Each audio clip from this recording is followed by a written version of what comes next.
하실 수도 있지만 이를 챗GPT와 같이 스스로 생각하여 답변을 출력하는 기술이라면 여러분 모두 익숙하다 느끼실 겁니다. 뉴스에서 자주 등장하는 친숙해진 만큼 논란이 많은 생산형 인공지능에 대한 감론을박은 최근 저희 학교에서 또한 쉽게 찾아볼 수 있었습니다. 예를 들어 이에 사용에 관한 선생님들의 상반된 의견들을 이 기술을 사용해야 되는지 아니면 말아야 되는지에 관하여 큰 혼란을 주었습니다. 이렇듯 저희는 어떻게 하면 이 다운되지 않은 원석인 생산형 인공지능을 효과적으로 사용할 수 있을지에 대한 친구들의 고민을 해소하기 위하여 이 대회에 참가했습니다. 이러한 목적을 달성하기 위해서 저희는 최대한 다양한 의견을 수집하는 것을 우선순위로 두고 탐구를 진행하였습니다. 그래서 저희는 무기명 설문이 가능한 구글 폼을 통해 진행된 1차 설문조사에서 상반된 의견을 가질 것이라고 예측된 국제학교와 국내학교 학생과 선생님 각각 85명의 의견을 수집한 후 비교 대조하였습니다. 그럼 이들의 의견은 어떻게 같았고 어떻게 달랐을까요? 대다수의 학생들은 인공지능을 약간 친숙하다고 느낀다고 응답하였지만 대다수의 선생님들은 약간 생소하다고 답하였습니다. 이는 사회 전반적으로 인공지능에 대한 친숙도가 높지 않다는 것을 의미합니다. 더 나아가 학생들은 과목별 인공지능 사용 빈도를 세심하게 확인해본 결과 작문까지가 큰 비중을 차지하는 인문학과 언어 과목에서의 사용률이 높은 반면에 사고력을 요구하는 예체능과 수학 과목에서의 사용률은 비교적 낮았습니다.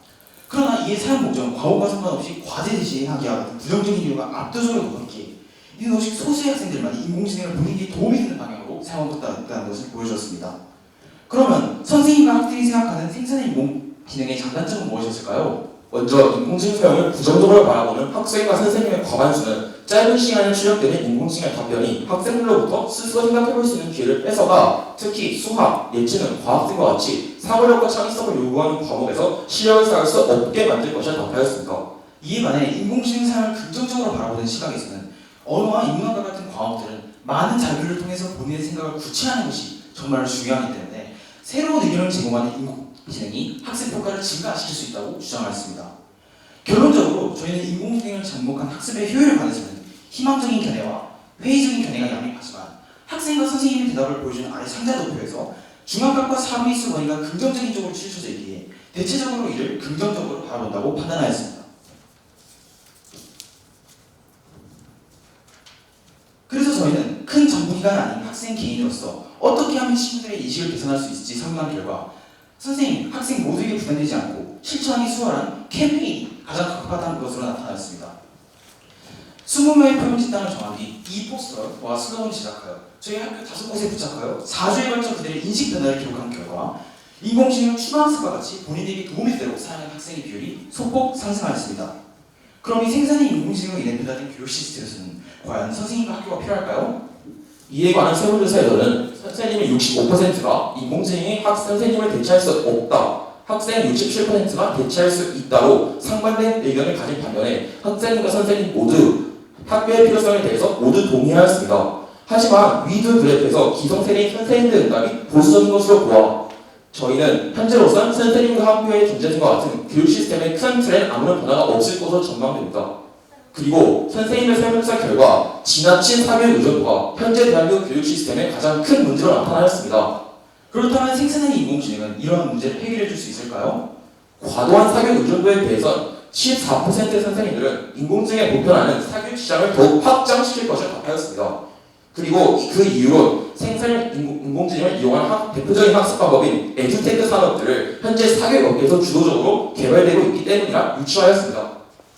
이러한 전망과 표본 집단의 의견을 바탕으로 저희는 이 기술을 친구 같은 적이 아닌 친구 같은 선생님으로 변화시키기 위해서 학생, 선생님, 더 나아가 교육부까지 실천해볼 수 있는 해결 방안들을 단기적 노력과 장기적 노력으로 나눠 제시해보고자 합니다.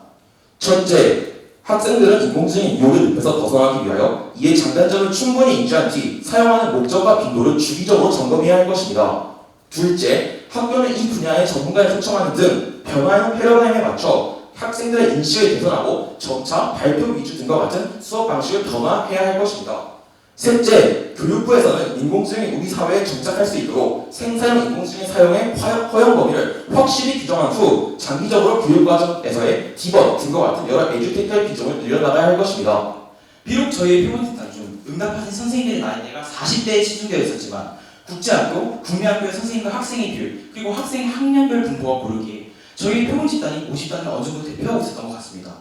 이와 별개로 1차 설문조사에서 학생과 선생님들에게 보낸 첫 일주 동안은 응답들 간의 마땅한 패턴을 찾을 수 없어서 크게 당황했습니다. 하지만 설문조사 응답성의 증가함에 따라 그래프의 개형이 뚜렷해진 것을 보며 저희는 표본 집단 크기의 중요성을 다시 깨달았습니다. 불과 몇 년 전까지만 해도 아이패드와 노트북 등과 같은 전자기기가 학습 도구로 사용될 거라 생각하는 사람은 아무도 없었습니다.